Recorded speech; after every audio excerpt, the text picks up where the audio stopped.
Boa noite, pessoal. Boa tarde, bom dia. Tudo bem? É o professor Eduardo Verde, na nossa quinta aula de empreendedorismo, novos negócios. E já estamos no final.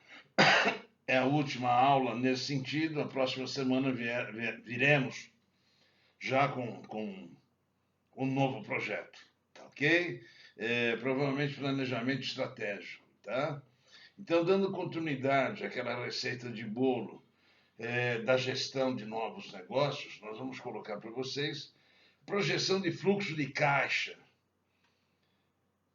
Novamente, venho comentar com vocês aqui o risco que as empresas correm, as novas empresas e até as antigas, fluxo de caixa. Você precisa ter fluxo de caixa. E o que é esse fluxo de caixa? É a liberdade, a entrada de dinheiro para quitar as suas dívidas. Como que você tem esse fluxo de caixa?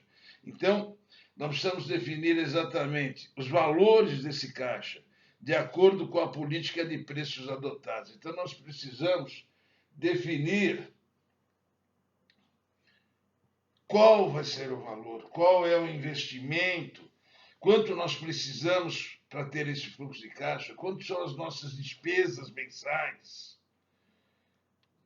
despesas no ato, que nós precisamos para cobrir as nossas despesas dia a dia, tá? E às vezes, a maioria das vezes, as pequenas empresas, médias, elas não têm esse fluxo de caixa tão definido. E a partir daí você corre um risco exatamente de quebrar ou ir para o sistema financeiro. E quando você vai para o sistema financeiro, é o primeiro passo para o seu negócio estar falindo, não dar certo. Tá? Então nós vamos ter sempre esse fluxo de caixa para cobrir nossas despesas dia a dia. Se nós não tivermos um fluxo de caixa para pagar a nossa folha de pagamento, para nós pagarmos fornecedores, para nós pagarmos despesas facilitadas, perdão, água, luz, aluguel, impostos, não temos mais saída, tá? Por quê? A não ser um exemplo, nós estamos lá dia 5 para quitar a folha de pagamento, ou quinto dia útil, tá?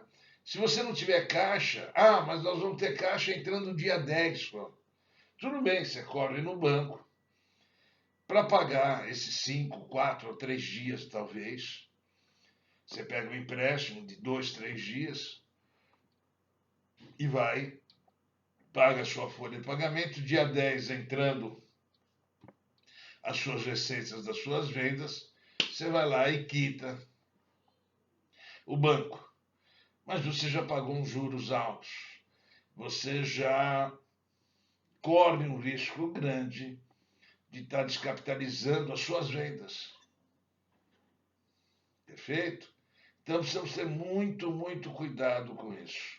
Não é tão comentado, mas precisamos ter essa ideia na cabeça, tá?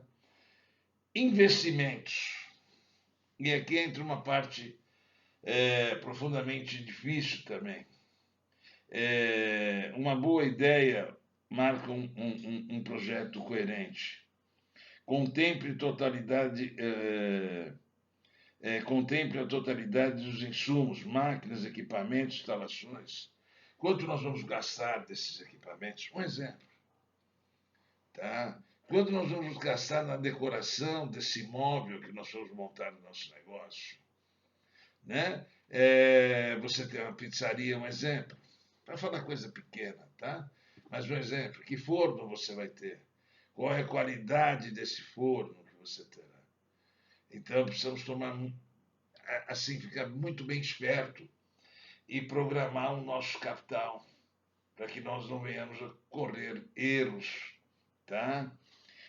Necessidade de capital para investir e fonte de capital. Sim, nós precisamos comprar todos esses equipamentos, estoque. E aí eu pergunto para você, nós vamos buscar onde esse dinheiro? No banco? Ou os sócios vão tirar isso do bolso? ou vamos procurar um investidor? Então, nós temos algumas alternativas que vão determinar. Porque se a gente for no banco, nós estamos abrindo a empresa e já corremos para o banco, pode ter certeza que nós estamos falidos. Tá? Porque no banco nós teremos que dar garantias. E dando garantias, nós começamos a nos afundar. Porque você vai ter um patrimônio. Geralmente, nessas situações, você tem que vincular o teu carro ou o teu imóvel. Aí fica muito difícil, né? Projetos arquitetônicos, instalações, obras de comunicação visual. Você precisa ter, como nós falamos, do marketing. Mas o seu imóvel, qual é a comunicação visual que você vai ter? Tá? Sem isso, você também não demonstra, olha, estou aqui, tudo bem, nós temos todas as mídias sociais para informar, estamos em tal lugar, mas se nós não fizermos a nossa comunicação visual, explicando aquilo que nós fazemos, que nós vendemos, que nós pensamos, que nós projetamos, ninguém vai bater na tua porta sem saber que você está naquele local, tá? Então tem que ter quanto custa essa comunicação visual, tá? Equipamentos, móveis e outros. É o que eu falei em cima agora. Os equipamentos, quanto nós vamos custar? Qual o custo, né? Vamos montar uma empresa de estética, interessantíssimo hoje. Ou melhor ainda, vamos montar um consultório dentário, dá muito dinheiro, muito interessante. Você, mesmo sem ser dentista, você montar um consultório dentário, você abre 2 salas, monta 2 salas, tá? Uma recepção na frente. Ele tem que ser razoavelmente decorado. Aí eu pergunto para vocês, vamos para onde? Para Moema? Jardins? Não. Vamos para a periferia. Faz um preço mais em conta. Contratamos os dentistas. Perfeito? 4 horários. Tá? 2 salas, horário de manhã e tarde. Se você quiser, ainda trabalha até 9, 10 horas da noite. Aí você faz 3 horários. O faturamento é muito bom. Tá? Então você precisa ter essa visão, o local, inclusive, onde você vai criar, vai estabelecer essa empresa. Tá? É muito interessante, realmente, o consultório dentário. Tá? Consultório de fisioterapia, interessantíssimo. Essa área médica hoje, você contrata os profissionais, os doutores da área, com bom currículo, tá?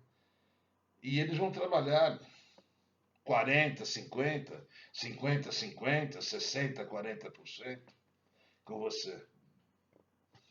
Muito interessante, tá? Um consultório de psicologia, onde você vai ter 3, 4, 5, 6 psicólogos. Muito interessante. Eu acho que ninguém tinha pensado nisso. Modéstia à parte, é muito interessante hoje. Tá? Além dos custos, qual o prazo de execução de cada etapa? Claro, tudo que você vai criar. Então, estamos montando um consultório dentário ou um consultório de psicologia. Sofás, quadros, a decoração, layout. Quanto tempo vai levar tudo isso para você poder iniciar?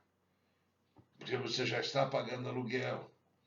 Então, se você levar 4, 5 meses, você já tem uma despesa aí de 10, 12, 13 mil reais sem funcionar. Então, as coisas têm que ser... Você planeja, papel, escreve o planejamento no papel e para frente.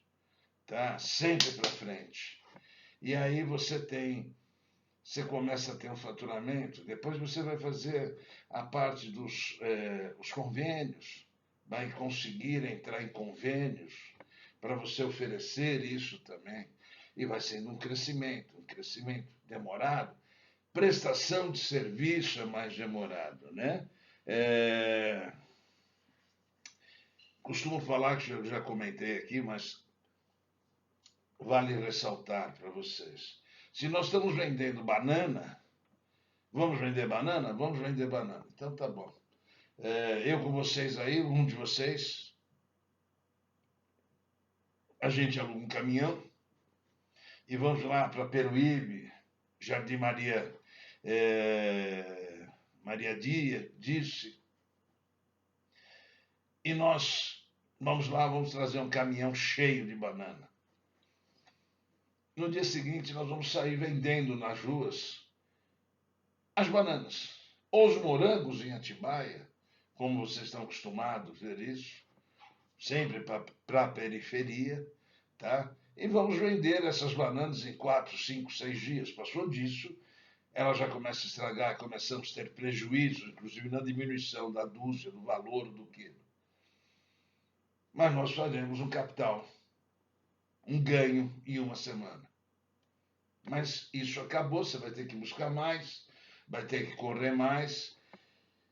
Quando você tem uma outra, perdão, desculpe, quando você tem uma outra estrutura de ir buscar prestação de serviço, fica tudo mais diferente. Então, na prestação de serviço, você vai oferecer a tua capacidade, a tua inteligência. Isso é muito importante. Então, você vai levar um tempinho até entrar a clientela? Claro que vai. Mas muito trabalho e a hora que entra, você fideliza a tua clientela. Tá ok? E por último, sinalizadores. O que são sinalizadores? A parte financeira da empresa. O retorno do investimento. Quanto tempo vai levar esse retorno do investimento?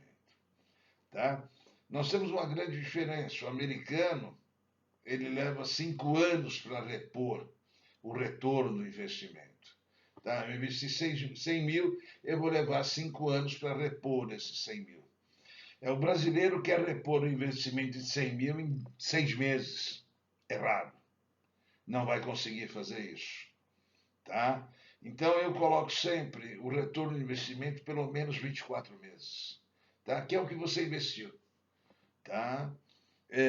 Lucratividade esperada. Qual é o lucro que nós esperamos obter? Né? Quanto nós vamos faturar? Qual será o nosso lucro? Nós temos que ter uma estimativa também. Tá? Ponto de equilíbrio, isso é muito importante. O ponto de equilíbrio é até quanto que eu posso vender sem comprometer minha receita. Até quanto eu posso colocar meus preços sem comprometer a minha receita, a minha despesa. Porque a minha receita, a minha rentabilidade entra para que eu pague minhas despesas. Então, essa rentabilidade tem que ser muito importante, tá? Que é o ponto de equilíbrio, e a rentabilidade já colocando junto para vocês o que pode ocorrer. Essa empresa tem que ser rendável e nós temos que fazer essa empresa rendável. Ok, pessoal? Então, nós vamos encerrando por aqui. A receita de bolo todinha já foi passada para vocês. Cliquem lá, gostei, não gostei, comentem alguma coisa, fiquem à vontade, assistam até o final, tá? Perfeito? E eu fico à disposição de vocês para qualquer dúvida, tá? Boa semana, fiquem com Deus. Obrigado por tudo. Fiquem com Deus.